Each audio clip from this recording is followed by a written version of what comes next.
उपस्थित पवित्र आत्माओं, जैसा कि दोपहरी के समय जिस समय आपने मिट्टी लगाई हुई थी, आपने एक प्रश्न भी किया था, अन्न कौन सा खाना चाहिए, यही था विषय। अन्न गेहूं नहीं खाएं, गेहूं खाना या नहीं, गेहूं के स्थान पर कौन सा अन्न खाएं। कौन कौन सा मिला के खाएं। अभी ये जो समस्या है, ये कोई सामान्य समस्या तो नहीं है। मैं इस विषय में एक ही बात कहूंगा, सबसे पहले एक कटाक्ष ये है कि आजकल कई अन्नों को मिला करके खाने की परंपरा सी बन रही है। सुना होगा आपने, मिलेट्स के बारे में बड़ा प्रचार हो रहा है और खा भी रहे हैं लोग। कई लोगों को कुछ लाभ भी मिला होगा, हाँ ज्यादा तो नहीं मिला।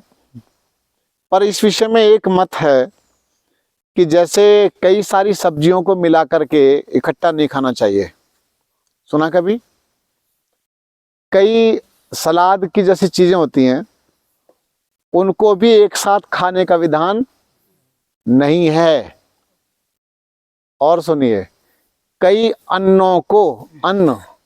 अन्न मिलाने का भी विधान पहले नहीं था। क्या विधान था? जब भारत में गेहूं की भरमार नहीं हुई थी, उससे पहले की मैं बात कह रहा हूं, उस समय गिने चुने अन्न जो हमारे पास में थे, हम मौसम के अनुसार, वातावरण के अनुसार उनका सेवन किया करते थे।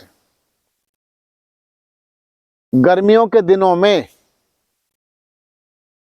गेहूं के स्थान पर जौ खाया जाता था। जौ, मटर तो अलग उसका रूप हो गया, मटर का रूप अलग हो गया। जौ खाते थे, क्योंकि जौ और चावल ठंडा होता है। अभी एक जगह मैं एक यज्ञ करवाने के लिए गया था, चतुर्वेद शतकम, उसमें एक मंत्र आया था। उस मंत्र का शीर्षक था जौ और भात का भोजन। जौ और भात यानी कि चावल, इसका भोजन बड़ा ही गुणकारी होता है, सुपाच्य होता है। जौ और अन्नों की अपेक्षा सुपाच्य होता है, हल्का होता है पचने में। हमारे यहाँ पर जौ की चीज बनती थी, मोटा मोटा बनता था, उसको बोलते थे घाट। नाम सुना कभी किसी ने? घाट। और माताएं बनाती थी ओखली, मूसल से कूट के ओखली में उसकी कुटाई होती थी जम के, छिलका उतार के बिल्कुल साफ कर लिया करती थी। और जब वह बनता था तो बड़ा ही स्वादिष्ट लगता था। अब तो बच्चों से नाम पूछ लो एक बार, उनको इसका नाम भी मेरे विचार से पता नहीं होगा। घाट भी कुछ होता है खाने वाला। अभी पूरा नहीं बोलिए आप, लगातार बोलेंगे, उसमें रिकॉर्डिंग चल रही होती है, आपकी आवाज उसमें पूरी आ जाएगी। अब मैं इतना कटवा दूंगा एडिटिंग से, तो निरंतर ना बोलेंगे। कोई प्रसंग, कोई विशेष बात है तो बात अलग रही। तो इसी प्रकार से घाट शब्द बच्चों को नहीं पता, ये सच्चाई है। चावल जो होते हैं, धान की जब मशीनें नहीं आई थी, जब तक धान का भी छिलका कूट कूट करके हटाया जाता था। वो जो पत्थर के और लकड़ी के साथ का कॉम्बिनेशन था, वो बड़ा उपयोगी था। अब जैसे मौसम परिवर्तित होता था, वातावरण बदलता था, तो फिर दूसरे अन्न आ जाते थे। देखो अरे बढ़िया, मौसम बदलते ही अन्न भी बदल जाते। धरती माता हमें दूसरा अन्न देती है, फिर मक्का, फिर बाजरा आता है, ज्वार आती है, फिर मक्का आती है। इसी प्रकार से कई सारे अन्न हमारे पास में समय समय पर आते रहते हैं, समय के अनुसार, प्राकृतिक अवस्थाओं के आधार पर। एक बात और देखना, जहां विशेष रूप से गर्मी अधिक पड़ती है, वहां चावल भरपूर मात्रा में होगा। वहां चावल की खेती प्रचुर मात्रा में होती है, क्योंकि वहां गर्मी में रहने वाले, गर्म प्रदेश में रहने वालों के लिए चावल ही उपयोगी होगा, ठंडा होता है। कितनी बढ़िया बात। देखो हमारा उत्तर भारत है, इस उत्तर भारत में हम लोगों के लिए मक्का भी है, बाजरा भी है, ज्वार भी है। अगर आप बाजरा ज्वार उन लोगों को खिला दोगे तो हो सकता है बीमार हो जाएं, उनको नहीं सहा जाएगा। तो एक बात तो कंडेम होती है, मतलब समाप्त होती है कि सभी अन्न मिला करके सभी के लिए उपयोगी नहीं है। बात स्पष्ट हो गई। तो अब क्या करें? अब जैसे आपने पूछा कि कौन सा अन्न लें, तो इसमें बात स्पष्ट होकर के यही आती है कि जो मौसम है उस मौसम के अनुसार जो भी अन्न आ रहा है आप उसे लेना प्रारंभ कीजिए, वो आपको हानि नहीं करेगा। है तो मौसम कोई और अन्न ले रहे हैं कोई दूसरा, तो वो फिर आपको पचेगा नहीं। अब इसी प्रकार से धरती माता, धरती को माँ कहते हैं, माँ है। और मैंने बताया था माँ किसे कहते हैं, माता निर्माता भवती। माँ उसे कहते हैं जो निर्माण करती है। कई लोग तो धरती को माँ ही नहीं मानते, वो तो बोले नेचर है, इसका काम है। अरे निर्माण करने वाली को माँ कहते हैं। जो हमारी माँ है इसको भी माँ कहा है क्योंकि निर्माण करती है। धरती माँ निर्माण करती है। भारत को भी माँ इसलिए कहा क्योंकि ये निर्माण करती है, तो निर्माण करने वाली को माँ कहा जाता है।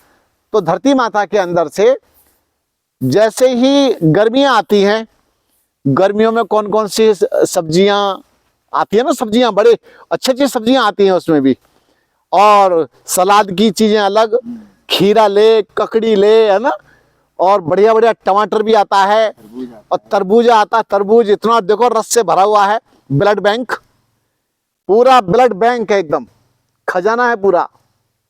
खरबूजा आता है, फूट आती है, फूट जानते हैं क्या? आप क्या करें? कचरी जैसी। फूट होता है छोटा। हाँ, इतना बड़ा नहीं, इतना बड़ा भी होता है, वो इतना बड़े हो जाते हैं। छोटी छोटी कचरिया भी होती है, और पकने के बाद क्या सुगंध आती है उसके अंदर से, सेंध बोलते हैं उसको, पक करके सेंध बोलते हैं। तो इसी प्रकार से कई सारी चीजें हमारे सामने परमात्मा की ओर से, प्रकृति माता की ओर से हमको समय समय पर प्राप्त होती रहती है। जो मौसम हो, अब सेंध खा करके देखिए कच्ची, आपका पेट ना साफ हो जाए। सेंध तत्काल बढ़िया पेट की सफाई करती है। इतनी जानकारी तो पशुओं को भी होती है। इंसान बड़ा पढ़ा लिखा है जी, इसने ये कब्जे में कर लिया, ये वश में कर लिया, इसको विध्वंस कर देगा, है ना, ये कर देगा, बड़ा तूफान है ना। लेकिन आप बुरा मत मानना मेरी बात को, पशुओं की बुद्धि से हम बेकार हैं कई मामलों में। आप जंगल में किसी पशु को छोड़ दीजिए, वो अपने अनुकूल जो उसके योग्य है चुन चुन करके निकाल के खा के आ जाएगा। लेकिन हमने एमए कर लिया, डबल एमए कर लिया, एमफिल कर लिया, दुनिया भर के कोर्स कर लिया, डॉक्टर बन गए, लेकिन हमको खाना नहीं आया, ना हमको जीना आया कि कौन सी सब्जी खानी है, कौन सा फल खाना है क्या। एक सज्जन मेरे पास में आए थे 108 वर्ष के। ये कहाँ की बात है? ये 108, मैं गलत बोला, 102 वर्ष के। ये थे उज्जैन में, वही लाइन में बैठे हुए थे। जैसे मैं औरों से बात कर रहा था, तो जब उनका नंबर आया, मैंने कहा आपका नाम? बोले ये, आयु? बोले 102। मैं कह रहे वाह 102। बोले जी वैसे तो मैं बिल्कुल ठीक हूँ, मुझे कोई रोग नहीं है, लेकिन थोड़ा पेट बीच बीच में गड़बड़ी कर रहा है थोड़ा सा। मैंने कहा दादाजी एक काम करो, अब दादाजी कहूंगा दादाजी एक काम करो, आप बस खाली इतना सा परिवर्तन ले आइए, इतने से ही आप ठीक हो जाएंगे। तो एक बात बड़ी स्पष्ट हुई कि मौसम के अनुसार अन्न, मौसम के अनुसार फल और मौसम के अनुसार सब्जियां आप खाते रहिए, आपके जीवन का मौसम भी ठीक बना रहेगा, आपका संपूर्ण शरीर एकदम फिट बना रहेगा।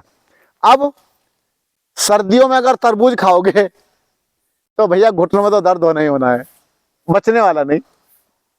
एक और बड़ी बीमारी सुन लो माताओ, ये जो चाय की घुट्टी लगाई है ना, चाय की घुट्टी, चाय, ये तो ऐसी लत लगी है, ऐसी लत लगी है, भगवान के दर्शन हो ना हो, लेकिन सुबह सुबह चाय के दर्शन हो जाए। आय हाय, चाय का कप अगर हाथ में आ गया तो सोचो कि भगवान मिल गए, और नहीं मिले, चाय नहीं मिली, तो बस आज तो सारा दिन बेकार हो गया। तो हमने अपनी आदतों को खराब कर लिया है।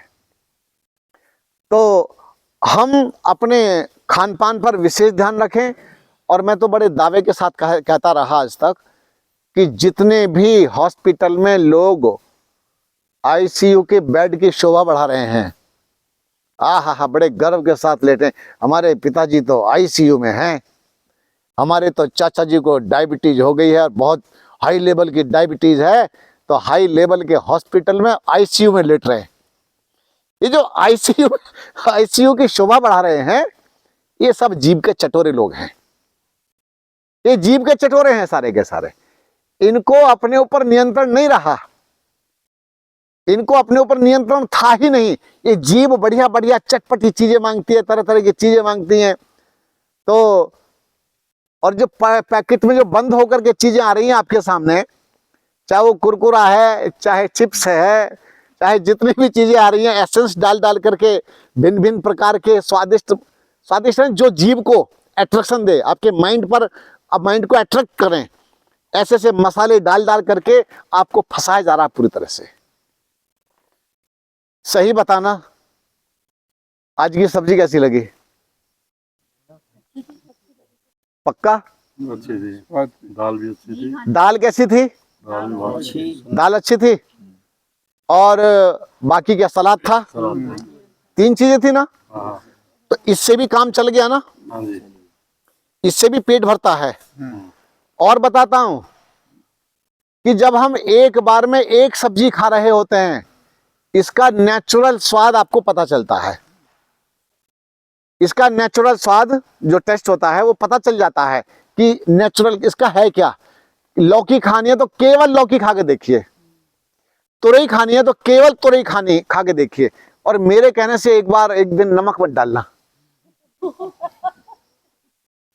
तो असली स्वाद, नमक का है, असली स्वाद जो तुरई का या पेठे का या किसी लौकी का या भिंडी का, जो भी सब्जी आपने बनाई है, असली स्वाद की जानकारी तब होगी।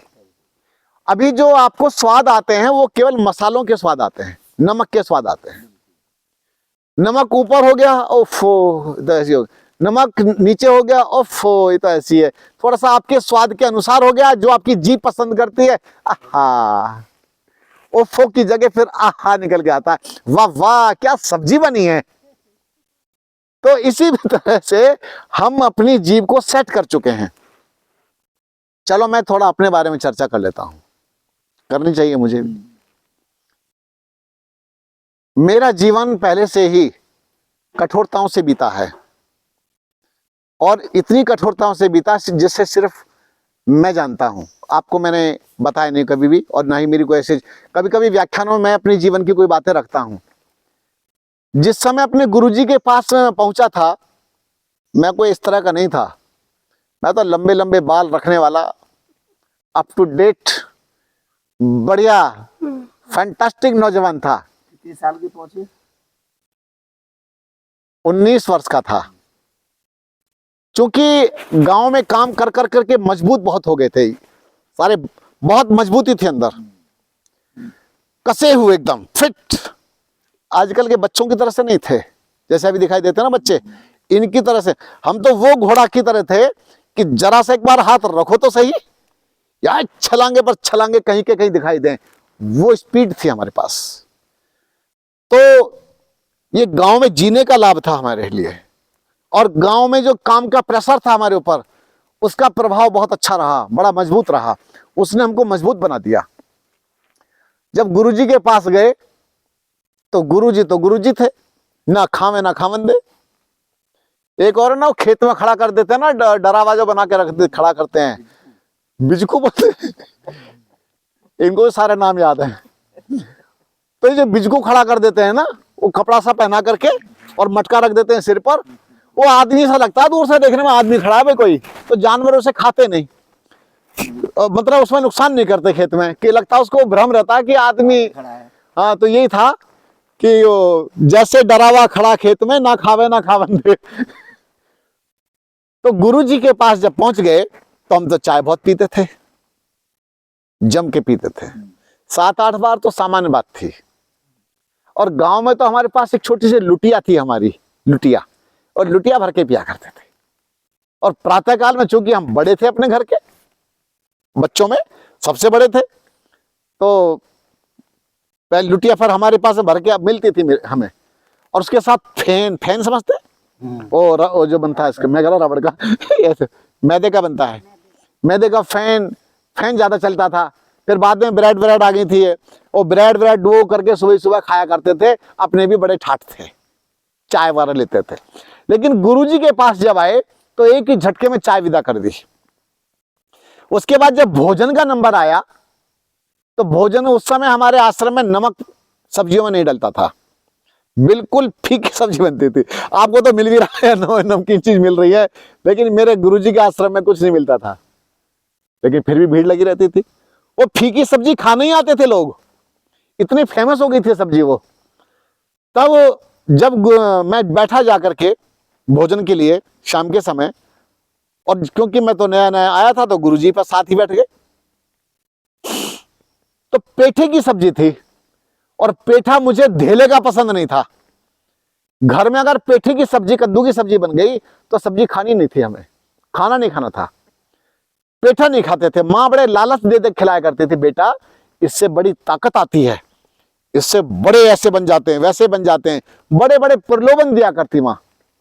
फिर अपने साथ बिठा के खिलाया करती, खा लिया करते मन मार के। लेकिन अब गुरुजी के वहां बैठे हैं, एक तो पेठा बिल्कुल पसंद नहीं, दूसरा नंबर इतना बड़ा खोंचा था, खोंचा जैसे कड़छी होती है ना आपकी, उनका लोहे का था, इतना बड़ा लोहे का उसका वो हैंडल पकड़ करके यूं भरा खोंचा, और मेरी थाली में धैड़। और मैं देखता रह गया कि इसे खाएगा कौन। अब गुरुजी बराबर में बैठे हुए, मैं एक बार तो सब्जी को देख लूं, एक बार गुरुजी को देखूं। अब मंत्र पाठ हो गया जी, मंत्र पाठ हो गया तो खाने का नंबर आया। बैठा हूं मैं कि अब गुरुजी बोले शुरू कर। हाँ करता हूं जी, करता हूं। अब मैंने अंदर रखा जीभ पर, ऐसा मन कर रहा था कि इसे बाहर निकाल के आ तुरंत।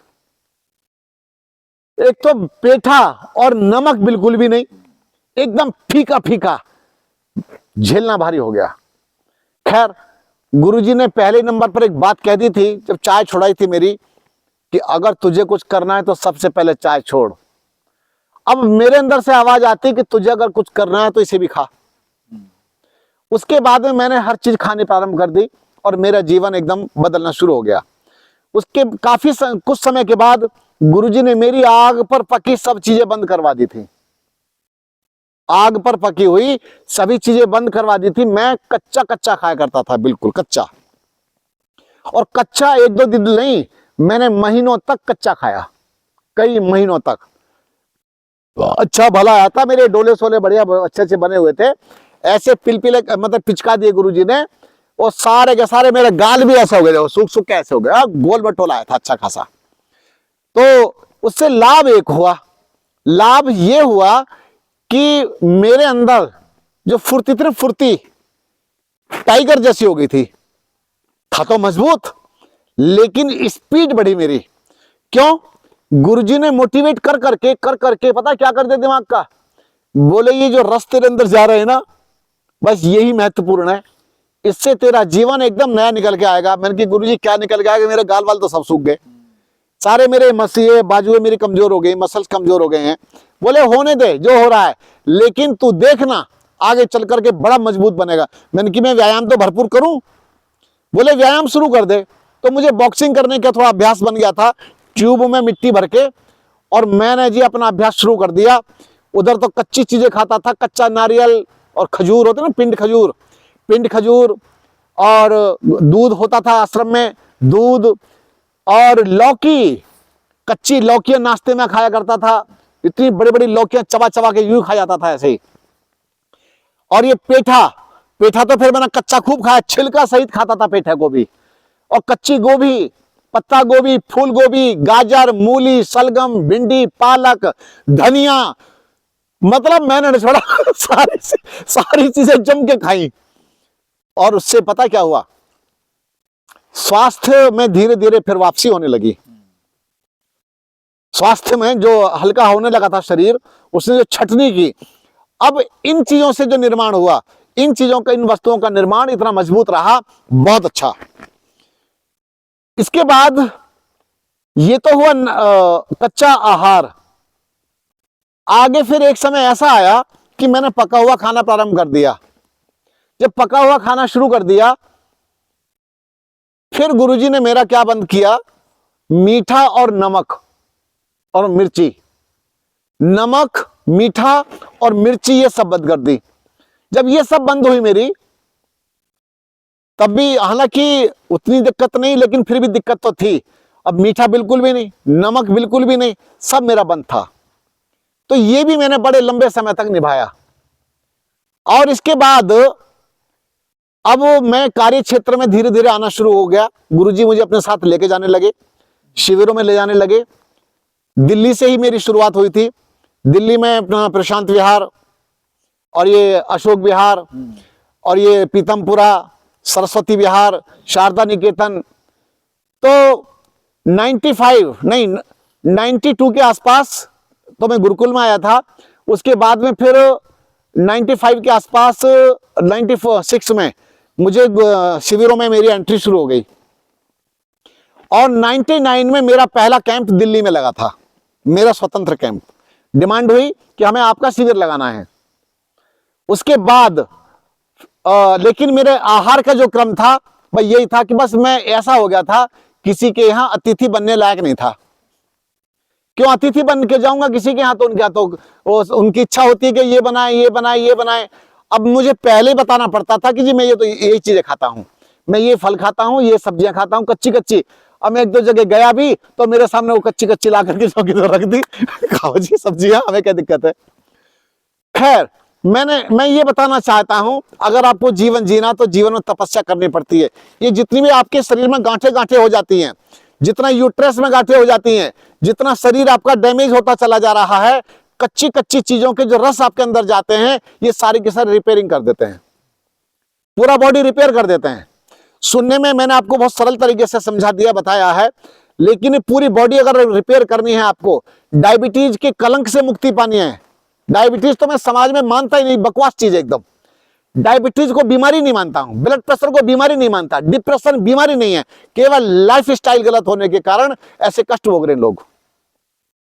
तो इसी प्रकार से अगर आपको अपना करना है उद्धार, तो भैया आपको अन्नों का भी चुनाव करना पड़ेगा।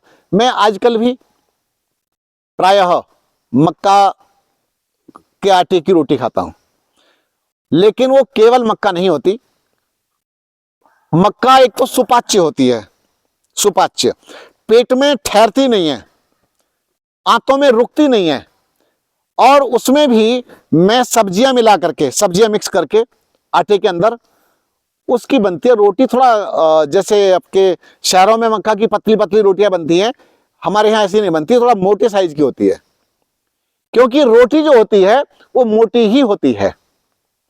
और एक बात है कि मेरा दूध से कोई विरोध नहीं है, क्योंकि मैं तो घी दूध में पला हुआ व्यक्ति हूं। देहात में खूब घी और दूध ही हमारा चलता था। छाछ, इतना बड़ा गिलास होता था वो पीतल वाला, जो यहाँ होता है ना अपना पंजाब में लस्सी वाला, अब बड़ा इतना, इनको दे दो किसी को तो पिया भी ना जा, आदि तो फेंक के आएगा और उसको देख के डर लग जाए शुरू तो कर देगा पीना, खत्म नहीं होगी जल्दी से इतना। तो खूब बढ़िया प्रातःकाल में लस्सी छाछ पी लिया करते गुड़ के साथ में। और इस तरह का जीवन जीने वाले हम लोग हैं, तो दूध के प्रति हमारी कोई नेगेटिविटी नहीं है। दूध लेकिन देसी गाय का और शुद्ध मिलना चाहिए, तो हमें कोई आपत्ति उससे नहीं है।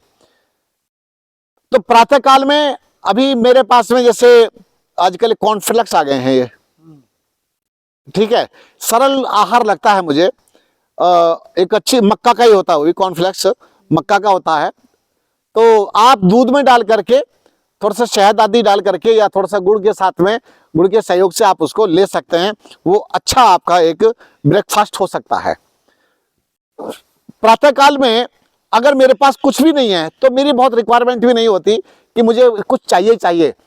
अगर 9 बजे से मैं ऊपर कूद गया हूं, मैंने कुछ नहीं लिया है, तो फिर मैं नहीं लेता।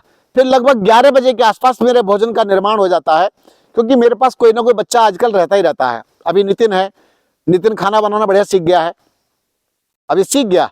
इसको मैंने समझा करके ये सब बनाना सीख गया। इसी तरह से दोपहरी के समय सादा सब्जी और 1 या 2 टिक्कड़ जो मेरे बनते हैं, और कोई सलाद, उसके साथ में बाकी और कुछ नहीं होता। शुद्ध दही जो हमने खुद बनाई होगी, अगर है तो बहुत बढ़िया, बल्ले बल्ले, और नहीं है तो कोई बात नहीं। लेकिन ये भी कब, जब मुझे भूख लगी हो। अगर मुझे भूख नहीं लगी है, चाहे दोपहरी हो चाहे शाम हो, मैं भोजन नहीं करता, वो समय मैं छोड़ देता हूं। छोड़ने का अर्थ यह है कि मैंने शारीरिक श्रम कम किया है या नहीं किया है, या मेरा उस दिन परिश्रम कम हुआ है, तो शाम के समय आमाशय एकदम तैयार नहीं होता है पूरी तरह से, और नहीं है तो छुट्टी कर दो। बस ये आंकड़ा समझ में आना चाहिए। ये आंकड़ा कहां, आप अपने घर की दीवार पर लिखो कि बिना भूख लगे भोजन करना पाप है, लिख दो दीवार पर। केवल यही वाक्य, ये वाक्य आपके जीवन को सुधारने के लिए, आपको स्वस्थ रखने के लिए पर्याप्त है। बिना भूख लगे भोजन करना पाप है। कितने ही लोग ऐसे हैं जिन्हें भूख लगती ही नहीं है, और बिना भूख के वो कभी नाश्ता भी खा रहे हैं और ये भी खा रहे हैं और ये भी खा रहे हैं, खाने पर लगे रहते हैं। तो ये गलत है। प्रातः काल में जब आपके पास नाश्ता आता है, ब्रेकफास्ट, चाहे कुछ भी बना करके आपके सामने बन करके आया है, तो मुझे आपको अवश्य एक बार सोचना चाहिए, क्या वास्तव में मुझे भूख लगी है? जो 4 बजे उठने वाला व्यक्ति है, 4 बजे उठने वाला, 4 बजे उठने वाले को 8 बजे तक भूख लग जाती है, पता है आप लोगों को? नहीं, 8 से 9 बजे के बीच उसको बड़ी जोर से भूख लगती है। क्यों? वो 4 बजे उठा है, भ्रमण किया है, एक्सरसाइज की है, प्राणायाम किया है, थोड़ा मेडिटेशन किया है, थोड़ा सा पौधों को, फूलों को, फुलवाड़ियों को, उनकी सेवा की है। बस ये करते करते करते करते अब उसको इतने समय तक बढ़िया भूख लग जाती है। स्नान किया और स्नान करते उसको फिर भूख लग जाती है। कई लोग प्रातः काल में जल्दी स्नान कर लेते हैं, कुछ अपने काम में लगे होते हैं तो थोड़ा सा देर से कर लेते हैं, लेकिन 8 बजे या 9 बजे के आसपास भूख लग जाती है। तो आपके ब्रेकफास्ट का जो समय होता है, अगर आप करना चाहते हैं तो दोनों रास्ते बताऊंगा। तो आप 8 और 9 के बीच में कुछ अल्पाहार बोलते हैं, ब्रेकफास्ट यानी अल्पाहार, एकदम लाइट। आप बिल्कुल हल्का कोई पदार्थ ले लीजिए, और इच्छा नहीं हो रही है तो मत लीजिए। आप पपीता ले सकते हैं, सेब ले सकते हैं, नाशपाती ले सकते हैं। आजकल सिंगाड़े आ गए, सिंगाड़े आ गए। सिंगाड़े बहुत अच्छे होते हैं पेट के लिए, और मिनरल्स का भंडार है सिंगाड़ा, मिनरल्स का भंडार है। जो आपको पानी से नहीं मिलता वो आपको सिंगाड़ों से मिल जाएगा। और कहता हूं, जैसे नारियल में किसी प्रकार की मिलावट नहीं होती है, ठीक इसी प्रकार से सिंगाड़े भी पूरी तरह से प्योर हैं। बोलो, वो तो जल में से पानी का फल है, वो एक प्रकार से पानी का फल है। तो आप सिंगाड़ा ले सकते हैं, सिंगाड़ा बहुत लाभ देने वाला है आपके लिए। तो इसी प्रकार से आप भैया अपनी डाइट को कंट्रोल करें। और दोपहरी के समय आप क्या करेंगे? सामान्य सब्जी, सलाद और 1 आध चपाती। अगर आपको 4 चपाती खाने की आदत है तो आप, और चावल भी खा रहे हैं, तो आप एक काम करें, चावल बने तो 2 चपाती ले लें और थोड़ा सा चावल ले लें, दाल चावल रोटी सब्जी, हो गया ना? इतना आपके लिए पर्याप्त है। आपको 4 चपाती की जगह है और आप चावल भी डांट के खा रहे हैं, तो फिर आपका टमी बढ़ जाएगा, पेट बढ़ जाएगा। और अच्छा तो यह है कि आप केवल चावल खा लीजिए या रोटी खा लीजिए, आपका पेट आगे बढ़ेगा नहीं तो कभी कभी क्या होता है, हम कई चीजें मिक्स करके खाते रहते हैं, तो ये फैट बढ़ा देती हैं, चर्बी बढ़ाने का काम कर देती हैं। एक एक सब्जी, एक एक चीजें आप छांट के खाओगे तो शरीर के अंदर फॉरेन मैटर इकट्ठा नहीं होगा। दोपहरी के बाद कुछ पीने का, पेय पदार्थ पीने का मन होता है, तो इसलिए लोग चाय पी लेते हैं। चाय मत पीजिए, हर्बल टी जैसे हमारे पास भी एक रहती है, हमने गुरुजी का आशीर्वाद रहा है इसलिए हमने उसका निर्माण किया। निरोग सुधा कल आपने पी थी हमारे यहाँ, आज भी बनेगी, शाम के समय प्रतिदिन बनती है। तो हर्बल टी जैसा कोई पदार्थ आप पी सकते हैं। हर्बल टी अगर आपको उपलब्ध नहीं है तो आप अपने घर में ही, जैसे कुछ गुलाब का फूल आपके पास में है, सौंफ रखी रहती है, इलायची रखी रहती है, थोड़ी मुलैठी ला करके रख लें, अमरूद का पत्ता अगर आपको मिल जाता है, डाल के उबाल के पी जाइए, उबाल के पी जाइए। अमरूद के पत्ते की चाय बना के पीजिए, चाय में काढ़ा जैसा बना करके तुलसी वगैरह डाल करके आप बना के पीजिए। जिसको कफ की बीमारी रहती है, जिसके लंग्स श्रिंक हो रहे हैं, अंदर कफ जमा रहता है, वो कफ एकदम अंदर से साफ कर देगा अमरूद का पत्ता। जिस समय कोरोना का प्रचार बढ़ा था, मेरे शब्द पकड़ना, कोरोना का प्रचार बढ़ा था, हमको तो ये पुलिस के कारण ये सब मुंह पे लगाना पड़ता था, और कितने ही लोग ऐसे थे जो डर के मारे लगा के चलते थे। बोलो ऐसा ही नहीं, कई महिलाएं तो अपना गाड़ी के अंदर वैसी बैठती थी, पुलिस वाले फिर भी रोक लेते थे, मास्क लगाओ। अरे भैया पूरे शीशे बंद है, एसी चल रहा, कहाँ है कोरोना घुस रहा है अंदर? बोले नहीं लगाओ। तो बहुत लोगों ने जबरन लगाया। तो उस कोरोना के समय में हमारे जो ये क्या नाम है, अमरूद के पत्ते ने बहुत लोगों को लाभ दिया था। आपको कभी खांसी हो तो खांसी के समय में आप अमरूद का पत्ता लीजिए और दिन में 2-3 बार चबा लीजिए, खांसी ठीक हो जाती है। इतना बढ़िया। आप उसके पेय पदार्थ बना के पी सकते हैं। इसी तरह से आप जिसको डायबिटीज की बीमारी है, आम का पत्ता लीजिए, एक पत्ता लीजिए, कूटिए और कूटने के बाद पानी में डाल दीजिए, थोड़ी सी इलायची डालिए, तुलसी का पत्ता डालिए और आम के पत्ते को उबाल के पी जाइए, आपकी डायबिटीज कंट्रोल। आप लिख लीजिए, डायबिटीज कंट्रोल हो जाएगी। इसी प्रकार से जितनी चीजें मैं आपको बता रहा हूं, ये बड़ी अनोखी चीजें हैं।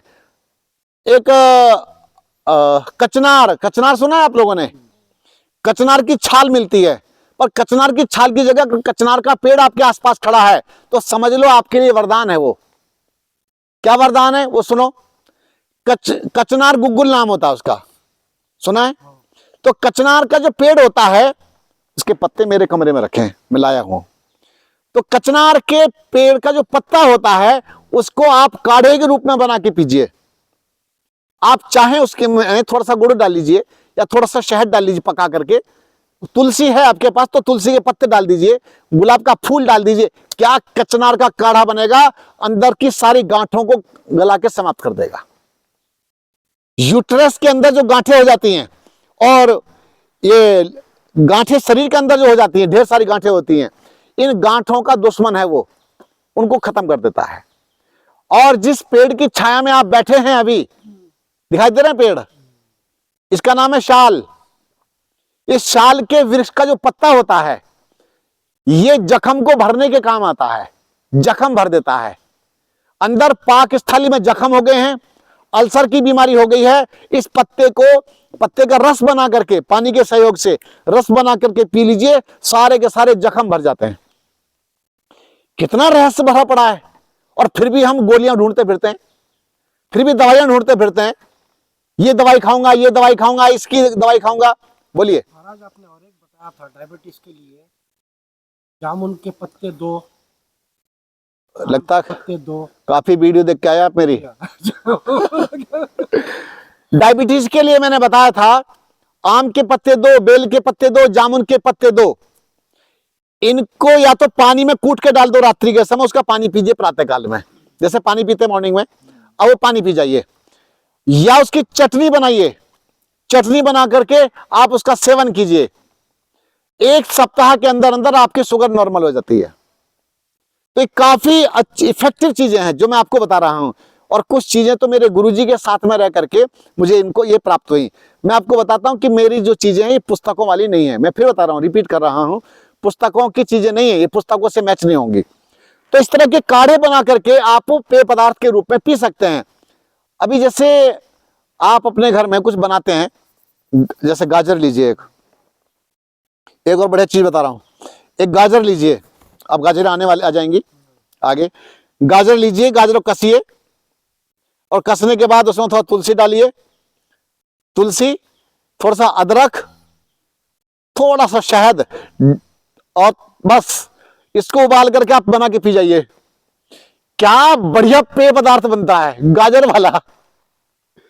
और गाजर का पेय पदार्थ कभी नहीं पिया होगा आपने, और कभी बना करके पी के देखना।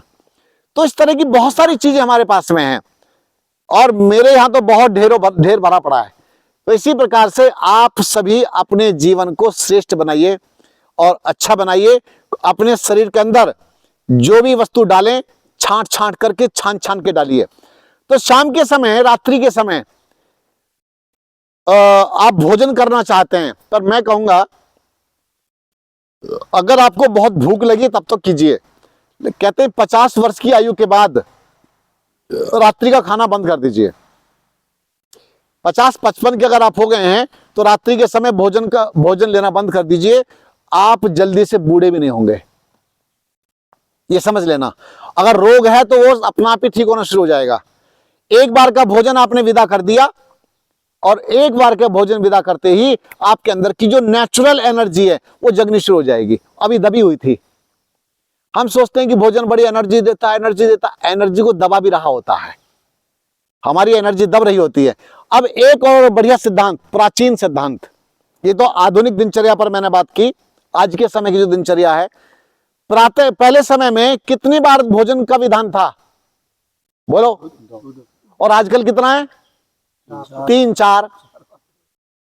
अब 3-4 बार आप खाते हैं।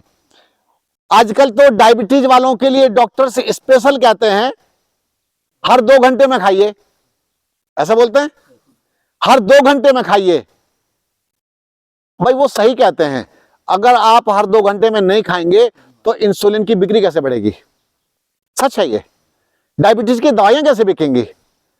उसको मेंटेन करने के लिए फिर उनको और दवाइयां पर दवाइयां बदलेंगे हर 2 घंटे में। क्यों?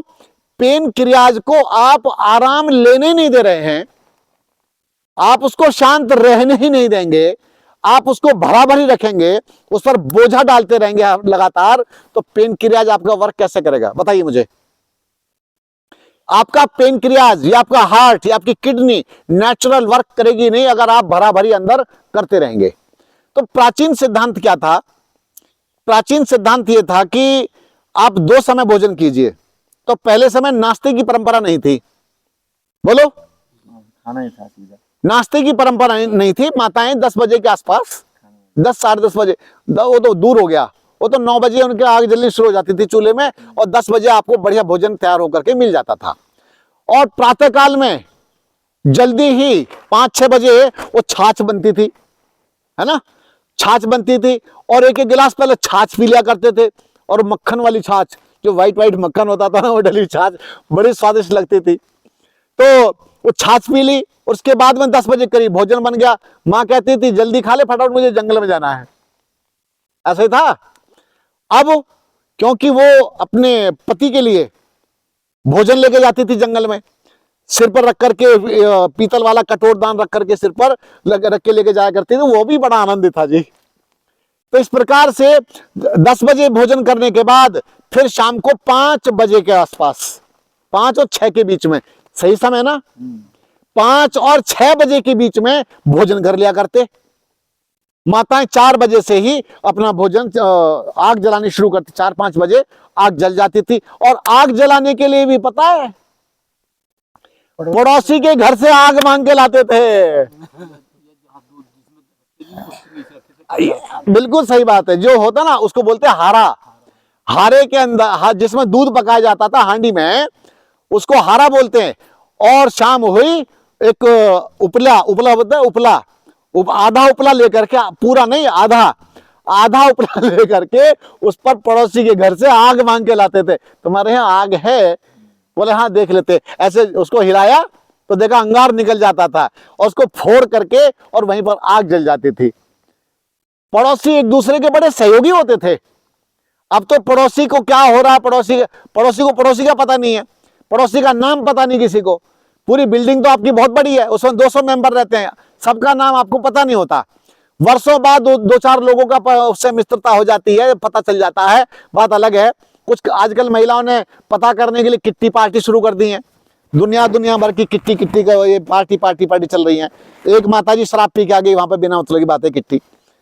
तो वो जो महिलाओं की शराब होती है, तो पी के आ गई और बहू ने फिर डांट लगाई, माताजी आपको शर्म नहीं आई? अरे बेटे मुझे तो उन्होंने पिला दी।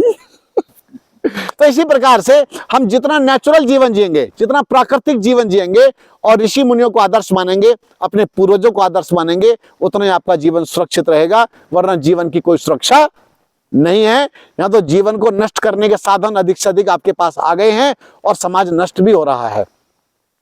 कितने लोग ऐसे हैं जो बेबाक तरीके से अपनी बात रखने का प्रयास करते हैं। एक भय बहुत है, डर बहुत है, ये ना हो जाए, वो ना हो जाए, ये ना हो जाए, वो ना हो जाए। अरे जो होना है वो होना है, तुम अपनी बात तो रखो, देखा जाएगा। तो इसी प्रकार से भैया आप लोग अपने जीवन को साधिए। जितनी बातें आपको बताई जा रही हैं, अगर आपने वास्तव में इनका पालन करना प्रारंभ कर दिया, चाहे आप देश में रहें चाहे विदेश में रहें, लेकिन सादगी के साथ रहोगे, वही सुगंध फैलनी शुरू हो जाएगी। धन्यवाद। अभी आपने बताया Please. पत्तों को पीस के बनाना है, चाय उबाल के, उसकी जगह पाउडर भी यूज कर सकते हैं। जैसे आम बेल जामुन के पत्ते का आप इसलिए पूछ रहे हैं कि प्रतिदिन ताजा ताजा लाने में कठिनाई होगी। मैं बता रहा हूं ना, मुझे पता है आपके बारे में। तो हालांकि मैंने कभी करवाया नहीं है ऐसे। मैं तो जो रसीली वस्तुएं होती हैं इनसे मेरा संबंध ज्यादा रहा है। सूखने के बाद में उसका रस तो उड़ जाएगा, मतलब भाप बन वाष्पीकरण उसका हो जाएगा, धूप के या के सहयोग से रस तो उसके अंदर से चला जाएगा, वो खड़ंग रह जाएगा पत्ते पत्ते। उनको पीस पीस के क्या उसका पाउडर खाओगे यार, तुम ताजे खाओ। तो वो सीधी सीधी बात है, ताजा ताजा खाओ। आप एक काम और कर सकते हैं, आप आम का पत्ता यूं ही चबा भी सकते हैं, ऐसे ही चबा के भी खा सकते हैं। बेल का जामुन का पत्ता ऐसे ही चबा के खा सकते हैं। डायबिटीज की बीमारी उससे भी ठीक हो जाती है। और जितना आप प्रसन्नचित्त रहोगे, हंसमुख स्वभाव से रहोगे, बात बात में टेंशन नहीं पालोगे, तो डायबिटीज अपने आप ही नहीं होगी। और बोलिए, जितनी बातें मैंने रखी है उनमें कोई प्रश्न हो तो पूछिए। आपने जब चपाती बोला था, हमारे पास तो चपाती तो सिर्फ गेहूं के आटे को चपाती बोलते हैं। चलो रोटी खा लेना।